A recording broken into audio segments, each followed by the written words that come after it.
Thanks for tuning in to Bourbon Drop. I'm your host, Myron. Today, we've got 4 bourbons that ruined me. I mean, totally ruined me. In a good way and in a bad way. I mean, the reason why I say in a good way is because they just make me want to run out and see if there are other bourbons out there that are just this good. I mean, these are the reasons why I hunt.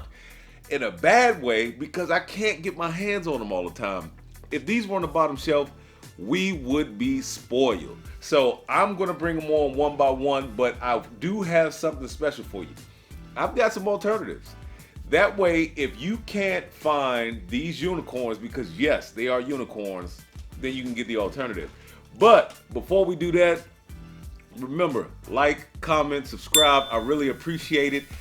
Later on tonight, I will be on the live for Whiskey Wisdom. I'll be joining Matt and Brandon, so please check us out. It'll be at 9 p.m. Just go to Whiskey Wisdom's YouTube channel and you'll be able to click on and you'll see me. I should be coming on around 9:30 or so I look forward to seeing all of you guys there. Matt and Brandon, I look forward to doing a video with you guys. So, first bottle up, and these aren't in any particular order, so don't think that I'm ranking them, but the first bottle up, Old Carter. It is something special about Old Carter, man. Old Carter, it's so balanced, so well-rounded. To come in at 117 proof and it does not drink anywhere near that. Before I started the video tonight, I did kind of do a little bit of a cheat code. So I went through the majority of the bourbons that are going to be on this table and just had a little bit, and oh my gosh. This Old Carter is so caramel forward now. It's got a really rich honey note. It's just so well-rounded, and for 117 proof, it's just, I mean, it doesn't drink anywhere near that, and it is hard to beat. I really struggle with finding an alternative for this bottle, but I do have an alternative. That alternative is going to be Calumet 16. Now, the reason why I chose the Calumet 16 is simply because of how well-rounded the Calumet 16 is.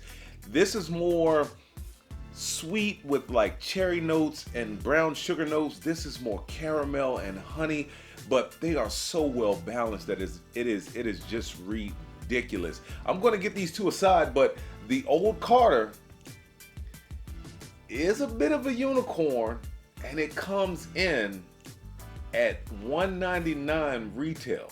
But I found this bottle for $250, and I cannot find it any cheaper than that. I went back to the same store a few days later and they had the same exact batch on the shelf for $2.99. So it jumped up by $50 just that quick.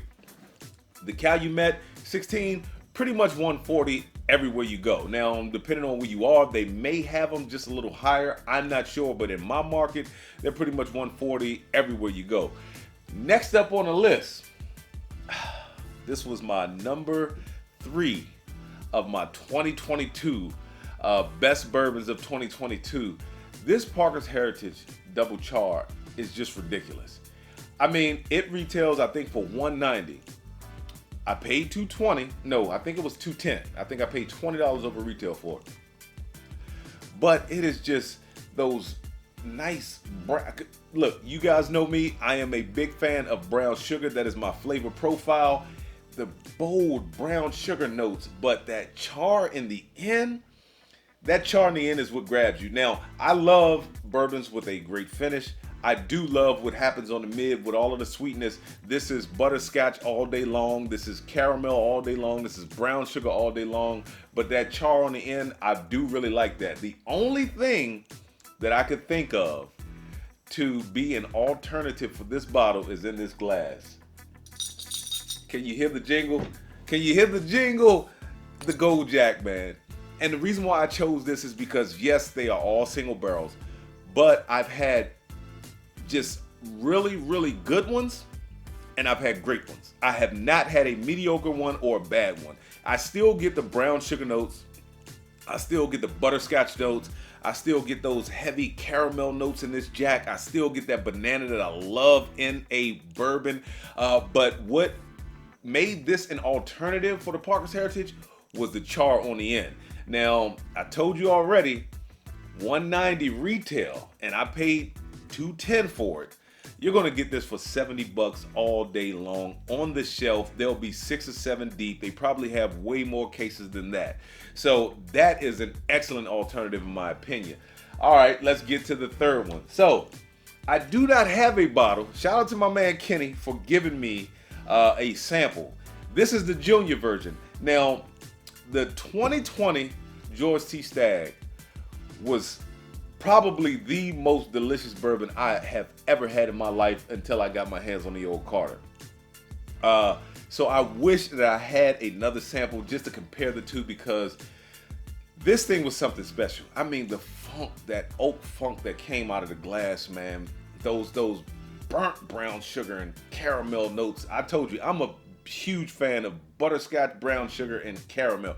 And it was amazing. Now, hopefully I can find a PNG and put it somewhere on the table, or even put it in front of this one just to stand in. I mean, just to have. But as far as standing in for that bottle, is going to be the baby brother. It's going to be Stagg Jr. All right, so a good alternative for this bottle. It's not as easy to find. You can find bottles all over the place, private selections of Elijah Craig, but I haven't had many private selections that can go head to head with a Stagg. This is the Ladies Liquors pick. This is 131.8 proof. It is 8 years old. I've got Elijah Craig picks in here that are 10 years old, 11 years old, 9 years old. I do not have anything that can stand up against the Stagg besides this 8-year-old store pick right here. It was my #1 bourbon of 2022. It is just delicious.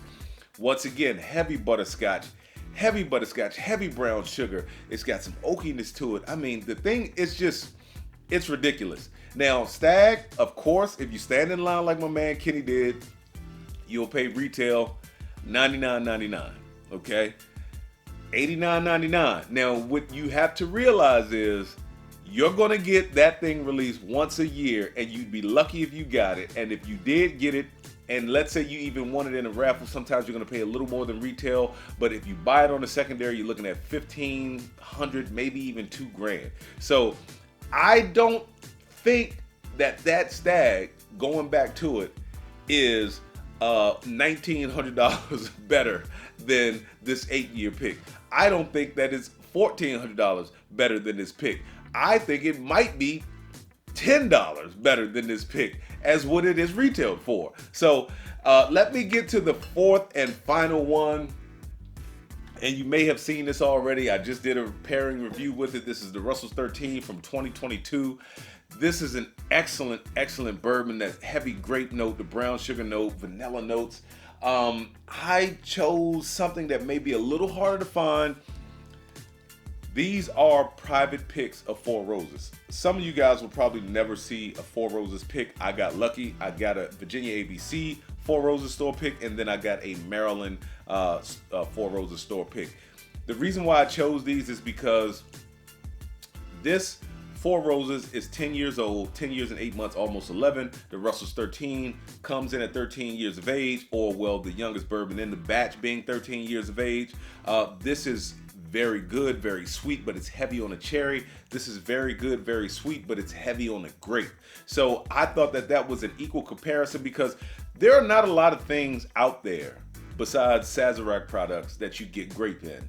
I pick up a ton of it in this Russell. And now normally when it comes to Wild Turkey or Campari products, I typically pick up like a really cinnamon heavy note. But I am not picking that up in this Russell's 13. This one right here, heavy grape, brown sugar, just really good sweet notes in it. And I would say the same thing about this, but without the grape and add in cherry. So look, guys, don't forget, I will be on live with Whiskey Wisdom tonight. They go on at 9 o'clock. I'll probably be on at 9:30-ish. So just look for me, come join, come hang out. And with that being said, let the whiskey flow. Never run out unless you're headed to a drop. Till next time.